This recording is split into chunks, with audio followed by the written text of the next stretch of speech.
Begitu juga dengan memuji ibadah orang lain. Terutama di depan dia. Kalau dia puji orang di belakang, orang itu tidak dengar boleh. Tapi kalau di depan matanya, oh kamu ini luar biasa puasamu ya. Kamu luar biasa ibadahmu ya. Kamu udah bolak-balik pergi haji. Kamu begini dan begitu, dia puji. Ini hukumnya haram. Yang memuji ini berdosa. Yang dipuji dilihat hukumnya. Kata para ulama, kalau dia memang menunggu pujian itu, dia berharap, dia juga dosa. Tidak boleh di sini. Tapi kalau dia dipuji dan dia ikrah, dia tidak suka. Cuma mungkin di keramaian dia nggak bisa nolak, ya sudah. Dia tidak masuk dalam larangan. Tapi ini termasuk haram. Tidak dibolehkan sama sekali.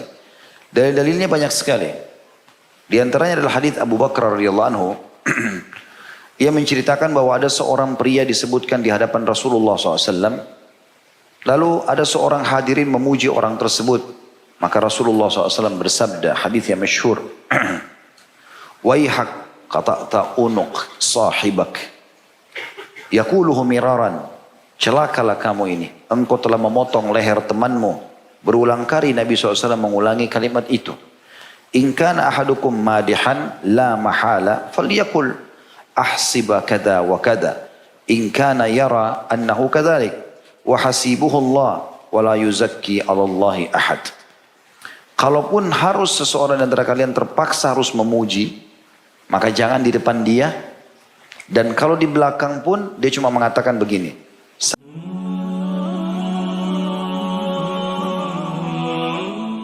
Assalamualaikum warahmatullahi wabarakatuh. Alhamdulillah. Selalu saja kita memuji Sang Pencipta Allah. Dengan terus mengejar janji Allah subhanahu wa ta'ala dari kalimat Alhamdulillah, maka segala kebutuhan kita akan dipenuhi olehnya. Dan Allah tidak akan pernah memungkiri janjinya, karena inna Allah la yukhliful mi'ad. Allah tidak akan pernah memungkiri janjinya. Jadi kita menjadikan salam hormat kita kepada utusan Allah subhanahu wa ta'ala Nabi besar Muhammad sallallahu alaihi wasallam, sebagaimana telah Allah perintahkan kepada kita, dan juga sebagaimana Allah dan malaikatnya telah mengucapkan salam hormat kepadanya. Melanjutkan kajian dosa-dosa besar kita. Semoga Allah selamatkan kita dari seluruhnya. Seingat saya ini dosa besar ke-139. Yaitu disebutkan oleh Syekh Muhammad bin Abdul Wahhab rahimahullah di halaman 64. Bab maja'a fit tamalluk wal madah al-insan bima laysa fih. Bab penjelasan tentang mengambil muka dan memuji seseorang dengan perkara yang tidak dimiliki oleh orang itu. Juga kita akan lanjutkan dengan bab yang setelahnya di halaman langsung 65. Bab maja'a fin nahyi an kaunil insan maddahan. Bab penjelasan tentang larangan seseorang suka memuji. Saudaraku seiman, Islam ini adalah agama yang sempurna. Dan agama yang menuntun dan menuntut. Dua-duanya menuntun dan juga menuntut para penganutnya agar selalu berprestasi. Nabi SAW menyebutkan dalam sebuah hadis yang sahih. Seingat saya riwayat Abu Dawud hadis ini. Inna Allah yuhibbu min abdin idha amila amalan an yutqinahu. Allah sangat suka seorang hamba yang kalau dia mengerjakan sebuah perbuatan dia menguasainya. Nabi SAW mencontohkan masalah itu. Beliau kalau mengerjakan satu perbuatan beliau menyempurnakannya. Baru pindah ke pekerjaan yang lainnya. Dan ini adalah ciri seorang mukmin. Allah subhanahu wa ta'ala mencintai dan menyuruh perbuatan seperti ini. Tetapi teman-teman sekalian, dalam mengerjakan perbuatan tersebut, kita harus ikuti dengan keikhlasan, ketulusan. Sehingga kita hanya mengharapkan pahala dari sisi Allah subhanahu wa ta'ala. Tidak pernah berharap pujian dari orang. Bab kita malam ini teman-teman adalah bab yang sangat penting. Haramnya pujian. Orang yang sengaja mau dipuji, apalagi berhubungan dengan nanti kita rincikan masalah ibadahnya, dengan orang yang suka memuji. Dua sisi semuanya salah. Orang yang mau dipuji dan orang yang sengaja suka memuji. Ini dua bab yang terpisah di sini. Tapi kita akan satukan insya Allah malam ini. Di sini Syekh Muhammad bin Abdul Wahhab seperti biasa, rahimahullah, saya akan bacakan dulu apa yang beliau tulis. Beliau mengangkat di halaman 64 tentang bab penjelasan mengambil muka dan memuji seseorang dengan perkara yang tidak dimiliki orang itu. Firman Allah subhanahu wa ta'ala dalam surah Al-Hajj ayat 30. A'udzu billahi minasyaitonir rajim wajtanibu qaulaz zur, dan jauhilah perkataan-perkataan dusta. Apa relevansinya dengan bab ini? Ya kalau antum memuji orang yang tidak ada pada dia, maka itu dianggap kedustaan. Yang lebih jelas berhubungan dengan masalah bab ini adalah hadis Nabi SAW, diriwayatkan Imam Ahmad dan juga Abu Daud dari Syu'bah dari Qais bin Muslim, bahwa dia mendengar Tariq bin Shihab mengabarkan dari Abdullah bin Umar radhiyallahu anhu, dia berkata, "Inna ar-rajula la yakhruju min baitihi wa ma'ahu dinuhu fayalqa ar-rajula wa lahu ilayhi haja fayaqulu lahu anta kaita wa kait yuthni alayhi la'allahu an yaqdi min hajatihi shay'an fayaskhitu Allahu alayhi fayarji'u wa ma ma'ahu min dinihi shay'." Sesungguhnya seseorang keluar dari rumahnya dengan membawa agamanya. Maksudnya tadinya dia punya iman, dia punya ilmu agama. Kemudian dia bertemu dengan seseorang di jalan atau dia datangi rumah seseorang di mana orang itu kebetulan bisa memenuhi hajatnya atau dia berharap bisa memenuhi hajatnya. Jadi si A keluar dari rumahnya menemui si B dengan harapan si B bisa memenuhi hajat kebutuhan dia. Kemudian orang ini berkata kepada dia, maksudnya adalah si A berkata kepada si B, kau ini orang begini dan begitu, memuji-mujinya. Kau ini orang dermawan, kau ini orang baik, kau ini orang begini. Dengan tujuan, kata Nabi SAW, atau dengan harapan agar dia memenuhi sedikit dari kebutuhannya. Maka dengan perbuatan itu Allah murka kepada dia. Dan dia kembali dalam keadaan tidak memiliki agama sedikit pun. Hadis ini riwayat Hakim dalam kitab Mustadraknya, jilid 4 halaman 483, dan At-Tabarani dalam Mu'jam Al-Kabir jilid 9 halaman 107. Al-Haythami juga menyebutkan dalam kitab Al-Majma'. Dan At-Tabarani menyebutkan untuk meriwayatkan dengan sanad-sanadnya, dan rijal atau orang-orang yang meriwayatkan hadis adalah orang-orang yang sahih. Hadis ini teman-teman memberikan gambaran kepada kita tentang larangan oleh Nabi SAW kepada orang yang sengaja memuji orang lain dengan tujuan untuk memenuhi hajatnya. Ya, memuji-muji orang supaya dia diberikan bantuan, supaya dia diberikan kebutuhannya. Ini larangan. Begitu juga masuk dalam hadis ini adalah larangan bagi orang yang sengaja memberikan bantuan kalau dia dipuji saja. Kapan dia nggak dipuji, dia nggak bantu. Sehingga setiap kali orang yang harus mengajukan bantuan kepada dia, tulis proposal dulu, penuh dengan 10 lembar puji-pujian. Ya. Supaya dia bisa memberikan bantuan kepada yang terhormat si fulan dan seterusnya. Anda ini, Anda orang itu, dipuji-puji segala macam hal, hanya karena untuk dipenuhi hajatnya. Jadi hadis ini menyebutkan kedua hal tersebut. Kemudian di bab yang setelahnya,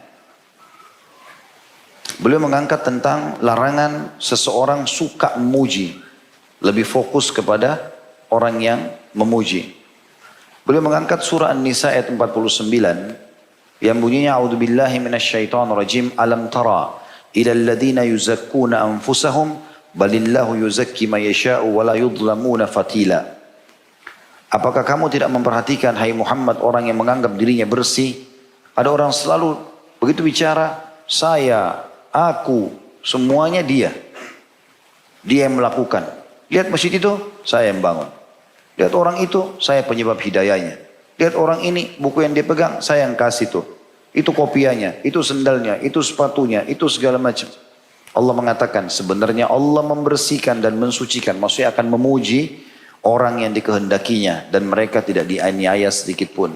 Makna ayat ini adalah Allah menghardik orang yang suka memuji dirinya, ataupun dia mengekspos puji-pujian itu kepada orang lain. Jadi kita masih bicara global ya, belum masuk rinci, nanti kita rincikan. Saya bacakan dulu dalil secara global. Kemudian beliau mengangkat juga hadis riwayat Muslim di nomor 3002 dari Al-Miqdad radhiyallahu anhu, anna rajulan ja'ala yamdahu Uthman fajatha al-Miqdadu ala rukbatayhi faja'ala yahthu fi wajhihi turab faqala lahu Uthman ma sya'nuk faqala inna Rasulullah sallallahu alaihi wasallam qala idza ra'aitumul maddahina fahthu fi wujuhihim at-turab.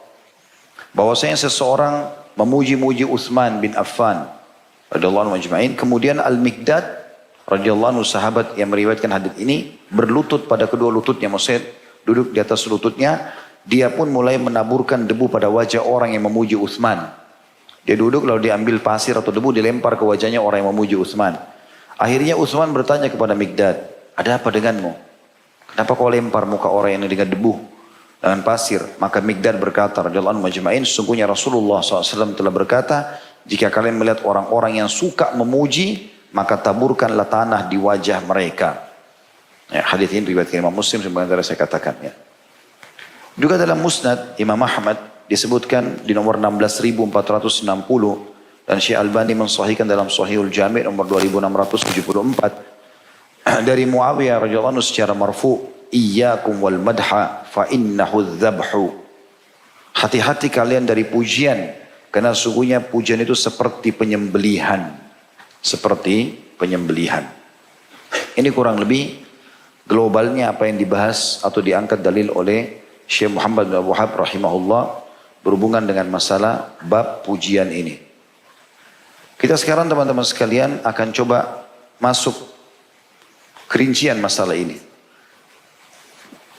Khusus masalah pujian, maka ada pujian yang haram, ada pujian yang mubah, boleh. Kalau pujian yang haram, yang pertama adalah pujian terhadap ibadah seseorang atau pujian terhadap ibadah sendiri. Hukumnya haram. Jadi kalau dia puji dirinya pun ibadahnya selain riya, karena riya dosa besar juga haram. Begitu juga dengan memuji ibadah orang lain. Terutama di depan dia. Kalau dia puji orang di belakang, orang itu tidak dengar boleh. Tapi kalau di depan matanya, oh kamu ini luar biasa puasamu ya. Kamu luar biasa ibadahmu ya. Kamu udah bolak-balik pergi haji. Kamu begini dan begitu, dia puji. Ini hukumnya haram. Yang memuji ini berdosa. Yang dipuji dilihat hukumnya. Kata para ulama, kalau dia memang menunggu pujian itu, dia berharap, dia juga dosa. Tidak boleh di sini. Tapi kalau dia dipuji dan dia ikrah, dia tidak suka. Cuma mungkin di keramaian dia nggak bisa nolak, ya sudah. Dia tidak masuk dalam larangan. Tapi ini termasuk haram. Tidak dibolehkan sama sekali. Dalil-dalilnya banyak sekali. Di antaranya adalah hadits Abu Bakar radhiyallahu anhu. Ia menceritakan bahwa ada seorang pria disebutkan di hadapan Rasulullah SAW. Lalu ada seorang hadirin memuji orang tersebut. Maka Rasulullah SAW bersabda, hadis yang masyhur, Waihak qata'ta unuq sahibak, yaquluhu miraran, celakalah kamu ini, engkau telah memotong leher temanmu. Berulang kali Nabi SAW mengulangi kalimat itu. In kana ahadukum madihan la mahala falyakul ahsiba kada wa kada. In kana yara annahu kadhalik wa hasibuhu Allah wa la yuzakki 'ala Allahi ahad. Kalaupun harus seseorang antara kalian terpaksa harus memuji, maka jangan di depan dia. Dan kalau di belakang pun dia cuma mengatakan begini, menurut saya sepertinya fulan begini. Menurut saya. Jadi misalnya orang tanya, bagaimana menurutmu si fulan? Ada orang yang mau menikah sama anaknya, lalu dia tanya, tahu gak orang itu? Menurut saya orangnya saleh. Menurut saya kira-kira orangnya salehah misal. Dan dia dianjurkan mengucapkan, dan saya tidak memuji, ya. Jika betul-betul dia menganggap kondisinya begitu, kata Nabi SAW. Dan dia mengatakan, dan sebenarnya Allah lah yang mensucikan seseorang, dan tidak ada yang suci, ya, kecuali yang disucikan oleh Allah SWT. Wala uzaki 'ala Allahi ahad, dan saya tidak bisa mensucikan orang di hadapan Allah. Dia Allah yang lebih tahu. Itu kalau betul-betul darurat dia harus memuji. Jadi dua-dua teman-teman ya, dari dua sisi ya. Sisi kita tidak boleh memuji orang terutama ibadahnya. Kita pun tidak boleh berharap dipuji. Ya. Abu Musa juga berkata bahwasanya Rasulullah SAW pernah mendengar seorang laki-laki berlebihan dalam memuji seseorang. Maka beliau bersabda, ahlaktum au qata'tum dhahra rajul. Kalian telah membinasakan dan mematahkan punggung orang itu. Hadis sahih riwayat Bukhari. Dan juga disebutkan oleh Imam Muslim hadis ini. Kemudian juga ada seseorang laki-laki memuji orang lain di hadapan Umar bin Khattab. Lalu Umar marah. Ya, Umar mengatakan, aqartar rajul. Ya, engkau telah menyembelih orang itu. Ya, aqarakallah, semoga Allah menyembelihmu. Gitu. Ini cara Umar. Gitu. Allah, kalau antum mau ikuti boleh-boleh saja. Lalu Umar berkata, al-madhu zabah. Ketahuilah puji-pujian itu adalah penyembelihan. Karena memang tadi ada hadis yang kita sebutkan ya. Kalau memuji itu adalah penyembelihan. Tadi sudah kita sebutkan hadisnya yang diriwayatkan oleh Imam Ahmad dalam buku ini. Diangkat oleh Syekh Muhammad bin Abu Wahhab. Yaitu iyyakum wal madah fa innahu zabah. Kemungkinan besar Umar bin Khattab adalah berpegang pada hadis ini radhiyallahu anhu. Hati-hati kalian dengan puji-pujian, baik kalian memuji orang atau kalian dipuji, berharap dipuji, karena itu adalah penyembelihan. Dalam arti kata seperti bunuh diri sendiri. Sia-sia semua amal itu. Kalau kita pujikan kepada orang, dia jadi riya, hilanglah pahala dia. Kalau kita dipuji, ya kita pun menunggu pujian tersebut, kita juga bisa jadi riya, hilang juga pahala tersebut. Kemudian teman-teman sekalian, juga pernah ada seseorang di dalam riwayat yang sahih sedang sholat di hadapan Nabi SAW. Sholatnya khusyuk sekali.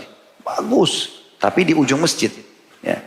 Kemudian ada beberapa sahabat yang menyaksikan sholatnya orang itu. Rukuknya, sujudnya, i'tidal, semua dengan tumakninah. Tenang sekali. Dan orang lihatnya aja nyaman lihat sholatnya orang ini. Maka ada satu orang sahabat nyeletuk situ mengatakan, ya Rasulullah, saya suka sekali ibadahnya orang ini. Kata Nabi SAW, jangan sampai kau perdengarkan kepada dia. Kalau kau perdengarkan, maka kau telah membunuhnya. Kau telah membunuhnya.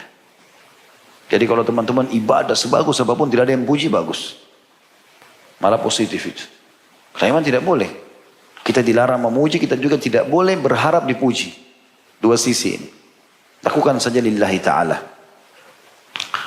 Kemudian yang kedua teman-teman sekalian, adalah tidak boleh memuji untuk mencari muka.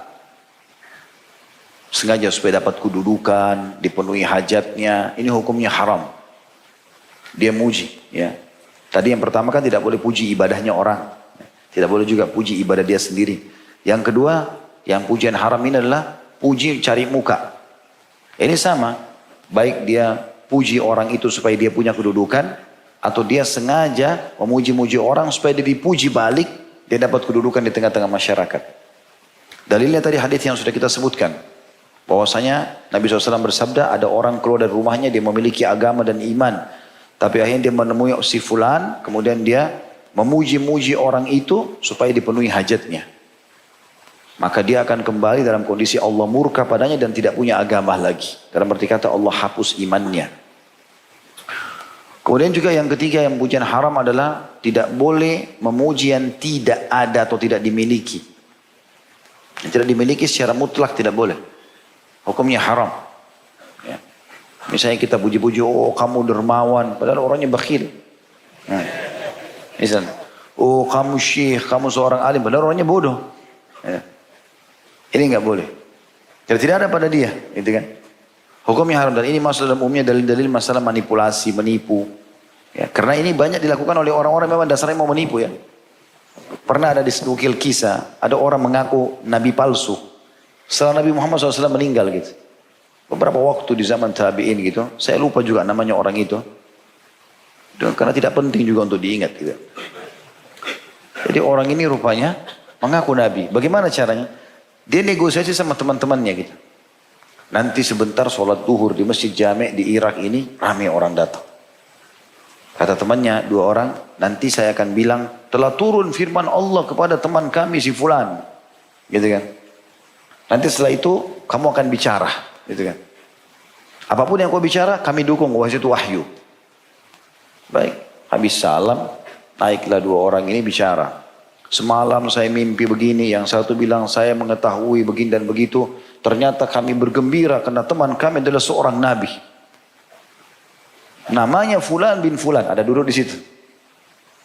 Maka di masjid gemuruh, ini nabi palsu. Bagaimana bisa mengaku nabi setelah Nabi SAW meninggal gitu kan. Lalu orang yang bodoh ini berkata apa, yang mau dianggap sebagai nabi. Begitu orang ribut lalu dia mengatakan, ya ayyuhalladzina amanu la tarfa'u aswatakum fawqa sawtin nabi. Hai orang beriman, janganlah kalian mengangkat suara kalian di atas suara nabi. Maksudnya dia nabi. Padahal ayat ini turun untuk Nabi Muhammad SAW. Tapi seperti itu. Ya. Tidak ada apa hubungannya, tidak ada kenabian pada dia. Dusta.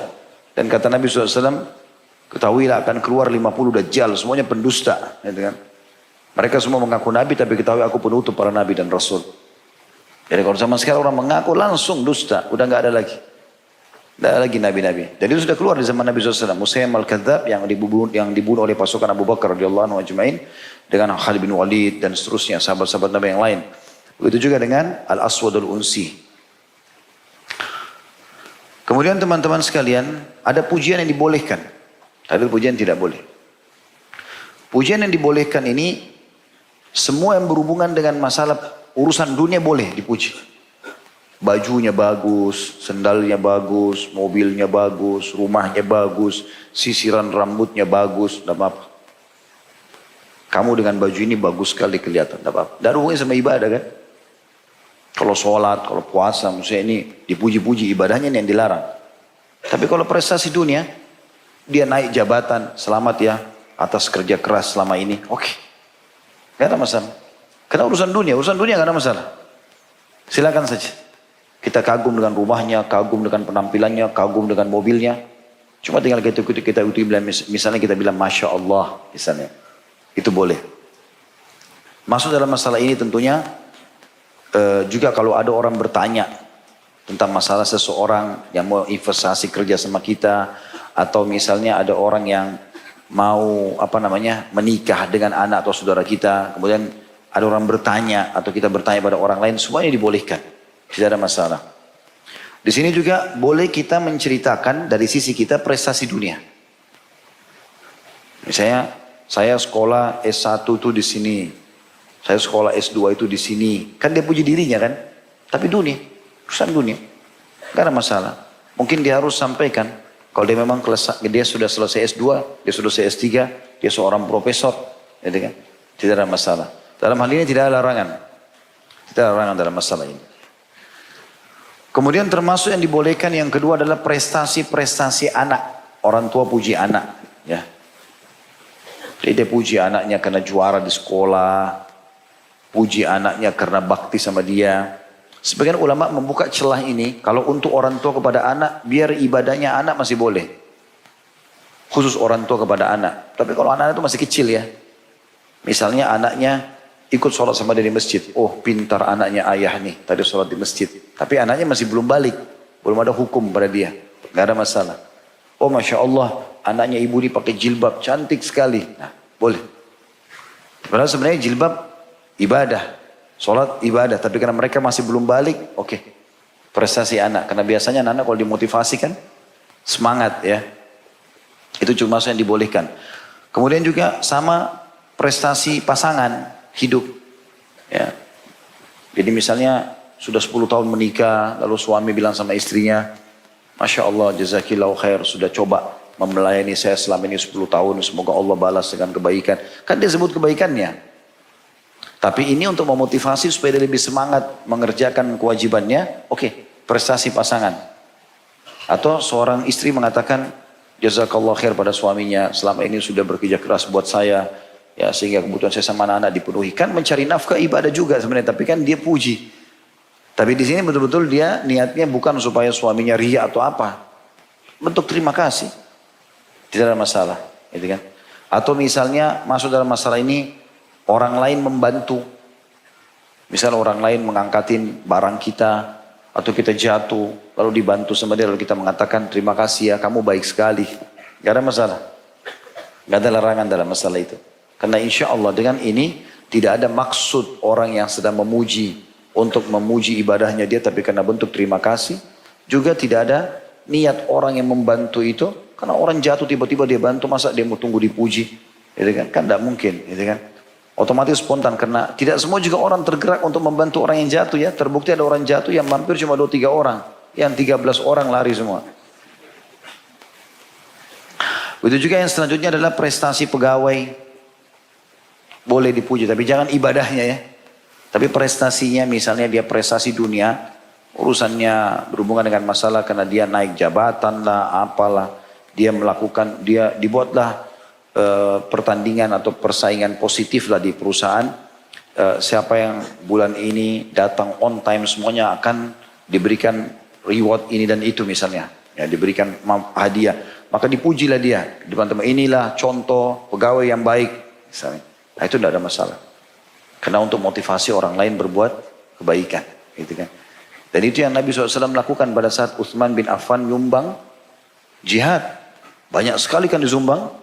Karena banyaknya tidak ada orang yang nyumbang seperti Utsman. Lalu kata Nabi SAW, tidak ada lagi yang bisa menghalangi Utsman masuk ke surga setelah apa yang dilakukan pada hari ini. Karena ini untuk motivasi orang-orang lain untuk berbuat kebaikan umumnya ya.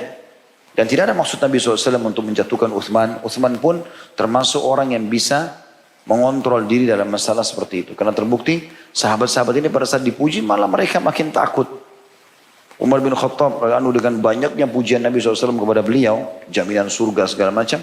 Waktu dalam satu statementnya, salah satu statement dia mengatakan begini. Kalau seandainya wahai muslimin di hari kiamat nanti, kalian semua dipanggil atau Allah akan mengatakan seluruh muslimin masuk surga kecuali satu orang. Maka saya khawatir kalau satu orang itu adalah saya. Kata Umar begitu, bentuk tawaduknya radhiyallahu anhu. Jadi supaya dia takut. Padahal banyak sekali pujian yang sampai kepada jiwa-jiwa seperti ini. Ya tentu saja sudah kebal. Dan tidak ada lagi masalah dengan masalah pujian-pujian tersebut. Begitu juga dengan prestasi kejuaraan. Ya, pertandingan musabaqah Al-Quran misalnya. Atau tahfidz Quran. Si fulan bin fulan juara 1, silakan tampil. Ini hadiahnya. Prestasi supaya orang lain termotivasi mau belajar Quran. Ranking 1, urusan cum laude dan segala macam. Boleh. Gak ada masalah. Nah ini hal yang boleh dan hal yang tidak boleh, gitu kan? Imam Syafi'i rahimahullah memberikan batasan yang baik di sini. Beliau mengatakan banyak sekali hadis. Dan semua rata-rata itu hadis sahih tentunya. Yang sifatnya satu sisi memuji, satu sisi melarang pujian. Sehingga kita bisa menyatukan di tengah-tengahnya yaitu melihat kondisi orang tersebut. Apabila orang itu dasarnya tidak ada hubungannya sama dia, berhubungan dengan pujian tersebut, dipuji nggak dipuji tetap saja dia luar biasa. Seperti misalnya para sahabat muji Nabi SAW. Engkau adalah Rasulullah, engkau adalah kekasih Allah. Nabi SAW biasa saja. Nggak mempan pujian itu membuat beliau jadi riak gitu ya. Seperti itulah. Dan begitu juga Nabi SAW memuji para sahabat. Tapi secara global seperti misalnya sabda Nabi SAW ya. Di dalam hadis yang sahih. Kata Nabi SAW, ni'mar rajul Abu Bakar. Lelaki atau pria terbaik layak jadi ayah, jadi teman, jadi suami, ya, jadi anak. Ini yang terbaik Abu Bakar. Ni'mar rajul Umar. Juga laki-laki terbaik setelah itu adalah Umar. Ni'mar rajul Abu Ubaidah. Lelaki terbaik setelah itu adalah Abu Ubaidah. Ni'mar rajul Usaid bin Khudair. Termasuk laki-laki terbaik adalah Usaid bin Khudair. Ni'mar rajul Thabit bin Qais. Dan setelah itu adalah laki-laki terbaik adalah Thabit bin Qais bin Syammas. Ni'mar rajul Mu'adz bin Amr bin Jamuh. Sebaik-baik laki-laki adalah Mu'adz bin Amr bin Jamuh. Mu'adz, ayahnya dia Amr bin Jamuh adalah salah satu syahidnya Uhud. Nah ini Mu'adz anaknya. Dan Nabi SAW mengatakan ni'mar rajul Mu'adz bin Jabal. Dan sebaik-baik laki-laki adalah ya, Mu'adz bin Jabal. Juga Nabi SAW memuji yang lain. Seperti misalnya perkataan beliau atau Abu Bakar dalam hadis Bukhari. Pada saat bicara masalah hadis isbal itu ya. Yang hadis sahih. Yang kata Nabi SAW semua yang di bawah mata kaki akan masuk neraka. Maka Abu Bakar datang mengatakannya Rasulullah. Saya kalau sholat nih. Jadi sering melorot sarungnya. Karena Abu Bakar orangnya badannya kurus gitu kan. Sering melorot sarungnya. Maka kalau saya supaya dia tidak melorot saya tahan. Cuma kadang-kadang dia melorot turun menutupi mata kaki. Apakah saya termasuk golongan itu yang dianggap sombong? Maka Nabi SAW mengatakan innaka lasta minhum. Kau bukan golongan mereka. Kan juga termasuk pujian. Tetapi Nabi SAW sangat yakin kondisi Abu Bakar radhiyallahu anhu beda. Ini orang sudah luar biasa gitu dalam ibadahnya. Ya. Begitu juga Amir bin Sa'ad radhiyallahu anhu, sahabat Nabi yang mulia, dalam hadis Bukhari Muslim, dia mengatakan, "Ma sami'tu Rasulullah SAW yaqul li hayy yamshi innahu fil jannah illa li Abdullah bin Salam. Illa li Abdullah bin Salam, ya, Abdullah bin Salam. Jadi dikatakan atau Abdullah bin Salam. Amir bin Sa'ad radhiyallahu anhu mengatakan, aku tidak pernah mendengar Nabi SAW untuk manusia hidup yang masih jalan hidup dijamin surga kecuali Abdullah bin Salam. Ini pendeta Yahudi yang masuk Islam, sahabat Nabi mulia radhiyallahu anhu yang pernah sudah kita bahas dalam serial sahabat kita. Tentu ini perkataan Amir bin Sa'ad radhiyallahu anhu adalah pengalaman dia pribadi. Nabi SAW menyebutkan banyak sekali sahabat apa yang mereka dijaminkan surga gitu kan. Itu sudah sering Nabi SAW sebutkan. Tapi ini contoh saja. Jadi Nabi SAW pernah memuji Abdullah bin Salam dan mengatakan Abdullah bin Salam di surga. Gitu kan. Nah ini puji-pujian Nabi SAW berhubungan dengan masalah kejelasan bahwa boleh memuji ya. Tapi dengan keyakinan bahwa orang tersebut memang dasarnya tidak terpengaruh. Juga pernah dalam hadis riwayat Muslim, Nabi SAW jalan di satu perjalanan bersama para sahabat dan waktu itu yang ikut Ummul Mukminin Aisyah radhiyallahu anha. Maka selama perjalanan Nabi SAW batalkan puasanya dengan para sahabat dan juga mengqasar salat. Mengqasar salat. Tapi Aisyah rupanya radhiyallahu anha berijtihad, beliau tidak mau mengqasar, tidak mau batalkan puasanya, tetap puasa. Dan juga tidak mau mengqasar, dia sholat itmam.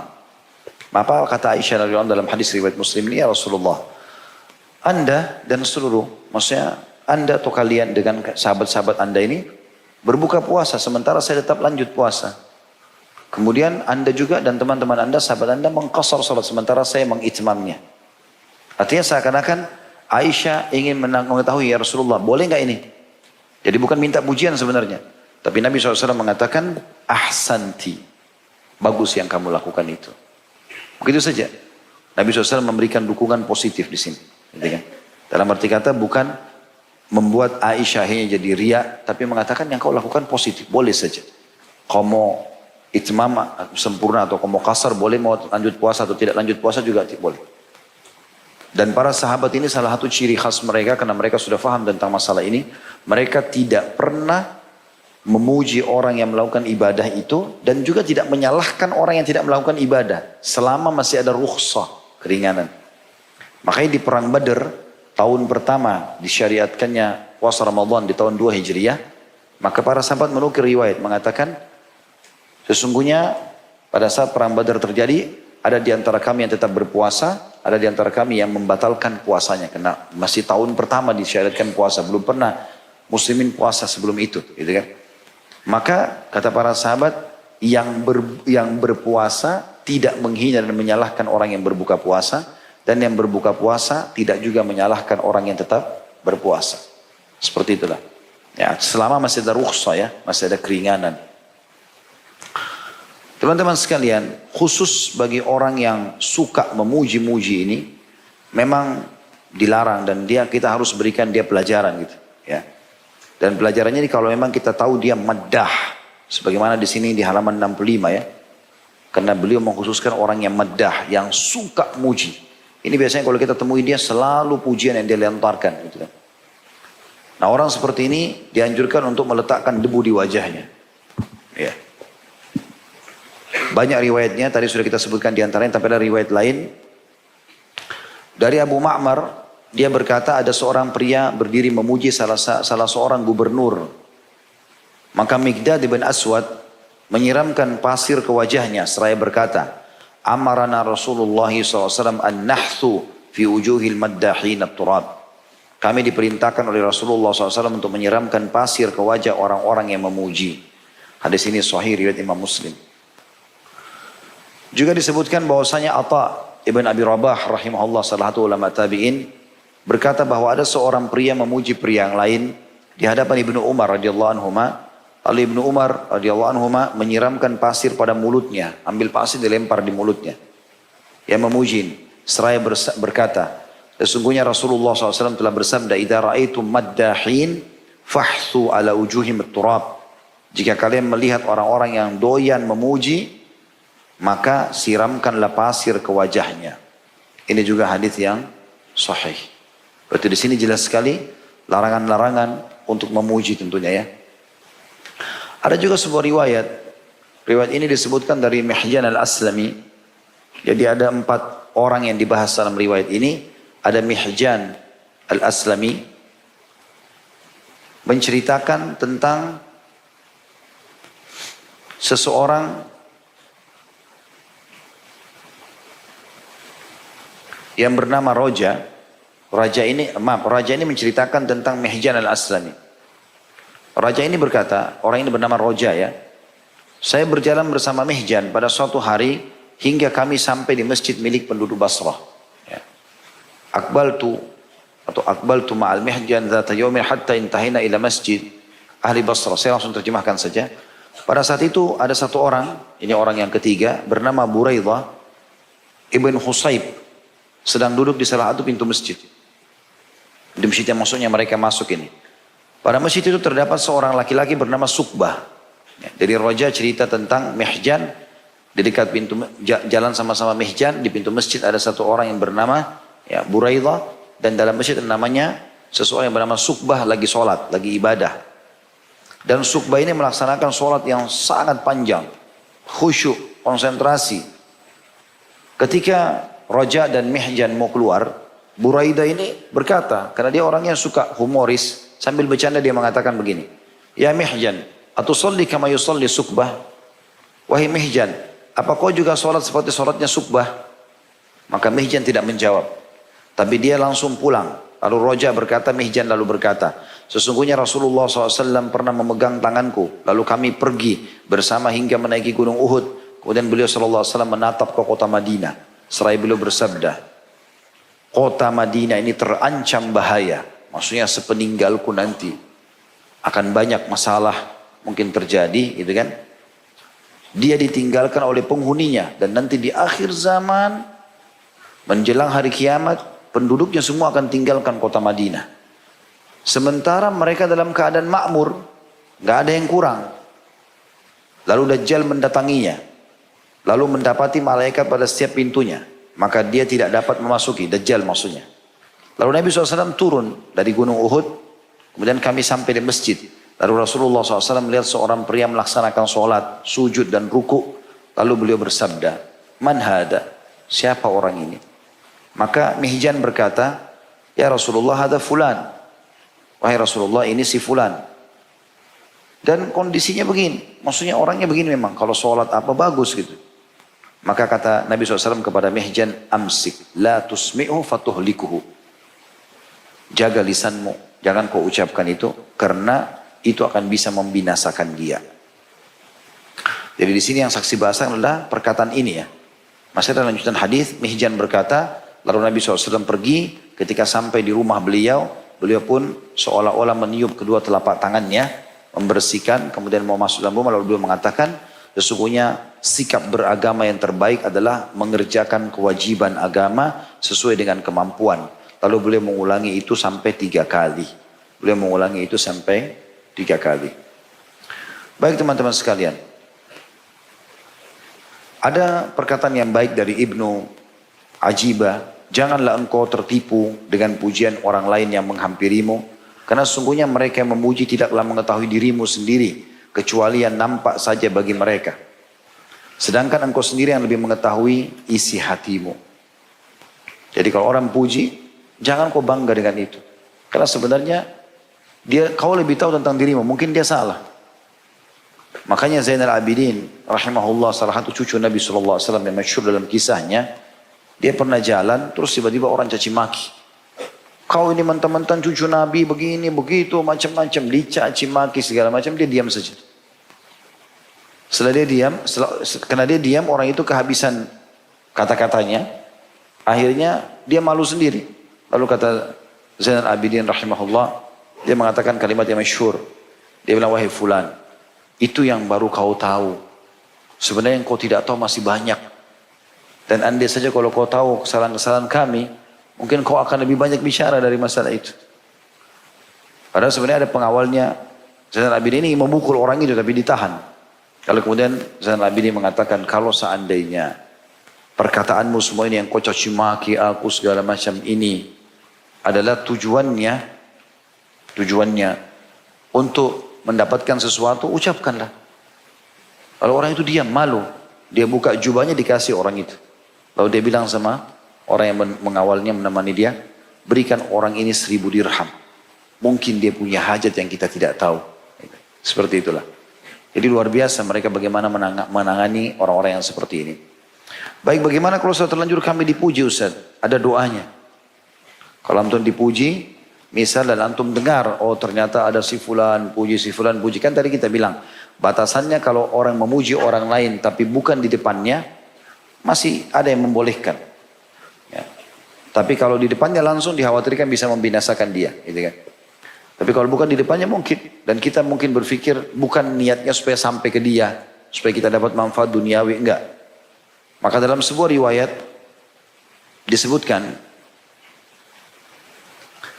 bahwasanya Abu Bakar berkata pada saat berdoa, Allahumma anta a'lam minni binafsi.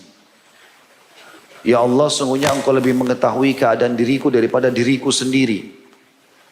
Wa ana a'lam binafsi minhum. Dan aku lebih tahu diriku daripada orang-orang yang memuji ini. Allahumma ja'alni khairan mimma yadhunnun. Ya Allah, jadikanlah aku lebih baik daripada apa yang mereka sangkakan. Ya. Waghfirli ma la ya'lamun. Dan maafkanlah kesalahanku atas apa yang mereka tidak ketahui. Wala tu'akhidni bima yaqulun. Dan janganlah engkau menghukumku dari puji-pujian mereka ini. Ya, jadi saya ulangi. Allahumma anta a'lamu minni binafsi. Allahumma anta a'lamu minni binafsi. Ya Allah, engkau lebih tahu tentang diriku ini. Allahumma ya Allah, anta engkau, a'lam lebih tahu, minni dari diriku sendiri, binafsi. Ya, terhadap diriku ini. Allahumma anta a'lamu minni binafsi, wa ana a'lamu binafsi minhum. Wa ana dan saya, a'lamu lebih mengetahui binafsi tentang diriku, minhum daripada orang-orang yang muji ini. Allahumma ja'alni khairan mimma yadhunnun. Allahumma ya Allah, ij'alni, jadikanlah aku khairan, lebih baik, mimma yazunnun, dari yang mereka sangka itu. Oh, si fulan itu alim, si fulan itu dermawan, si fulan itu begini dan begitu. Ya Allah, jadikan aku lebih baik daripada apa yang mereka sangka. Waghfirli ma la ya'lamun. Waghfirli, dan maafkanlah aku ma la ya'lamun, apa yang mereka tidak ketahui. Mungkin ada dosa-dosa yang hanya aku dan engkau yang tahu ya Allah. Waghfirli ma la ya'lamun. Wala tu'akhidni bima yaqulun. Wala tu'akhidni, dan janganlah engkau menyiksa aku atau menghukumku bima yaqulun, atas apa yang mereka ucapkan itu. Jadi saya ulangi sekali lagi, Allahumma anta a'lamu minni binafsi wa ana a'lamu binafsi minhum. Allahumma ja'alni khairan mimma yadhunnun waghfirli ma la ya'lamun wala tu'akhidni bima yaqulun. Allahu a'lam. Subhanakallahumma bihamdika asyhadu an la ilaha illa anta astaghfiruka wa atubu ilaik. Wassalamualaikum warahmatullahi wabarakatuh.